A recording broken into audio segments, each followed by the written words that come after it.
मृत्यु की दलदल में एक बहादुर आदमी कुछ खोजता हुआ दिखाई देता है। तभी अचानक पानी के भीतर से एक पौराणिक 9 सिरों वाला सर्प हाइड्रा बाहर कूदता है, लेकिन वह आदमी बिना डरे अपनी तलवार से पानी पर वार करता है। कुल 81 वारों के बाद उसने 7 सर्प मुख काट गिराए। जब केवल 2 सिर बचे थे तब भी उसने हिम्मत नहीं हारी और एक ही वार में दोनों को खत्म कर दिया। इसके बाद दूसरी चुनौती थी। उसके सामने खड़ा एक विशाल जंगली सुअर। सामने से आते सुअर को देखकर वह पेड़ पर छलांग लगाता है, फिर अपने पैरों से हमला करता है और बड़े हथौड़े से सुअर के सिर पर प्रहार करता है। चुनौती सफल होने के बाद वह एक गुफा में पहुंचता है, जहां रक्षक था लोहे सी चमड़ी वाला अजेय सिंहराज। उसने हमला किया, पर सिंहराज ने उसे परास्त कर दिया। लेकिन अगले ही पल उसने खुद को संभाला, भूमि पर फू होकर मौका देखा और जब सिंह ने वार किया, उसने उसके मुंह को पकड़ लिया और पूरी ताकत से दबाया।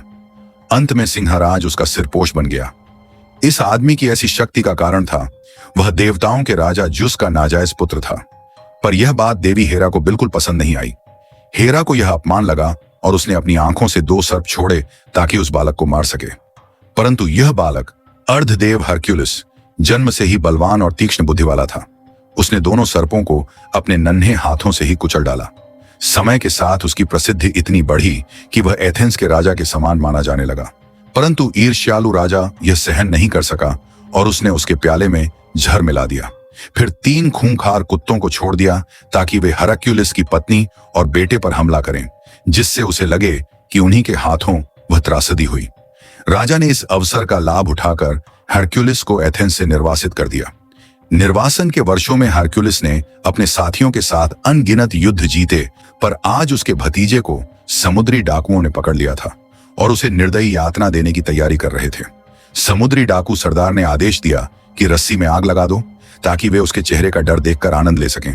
परंतु भतीजे ने जब एक परछाई देखी तो मुस्कुरा दिया। कुछ ही पलों में हरक्यूलिस प्रकट हुआ। डाकू सरदार घबराया नहीं, क्योंकि उसकी सेना 40 गुना बड़ी थी। आदेश मिलते ही सैकड़ों डाकू उस पर टूट पड़े, लेकिन हरक्यूलिस ने सिर्फ एक डंडे से 5 को गिरा दिया। यह देखकर सरदार क्रोधित हो गया और पूरी सेना को झोंक दिया। हरक्यूलिस ने अपनी तलवार एक ओर फेंकी और छिपे साथियों को संकेत दिया। संकेत मिलते ही उनके साथी उड़ते हुए चाकू फेंकने लगे और पल भर में डाकू ढेर हो गए। ऊपर से तीरंदाजों ने भी हमला शुरू किया। एक छोटा योद्धा आसमान से उतरा और अपने कुल्हाड़े से नृत्य करते हुए सबको परास्त किया। यह दृश्य देखकर डाकू सरदार हक्का बक्का रह गया और सामने हरक्यूलिस अपने साथियों के साथ सबका सफाया कर रहा था।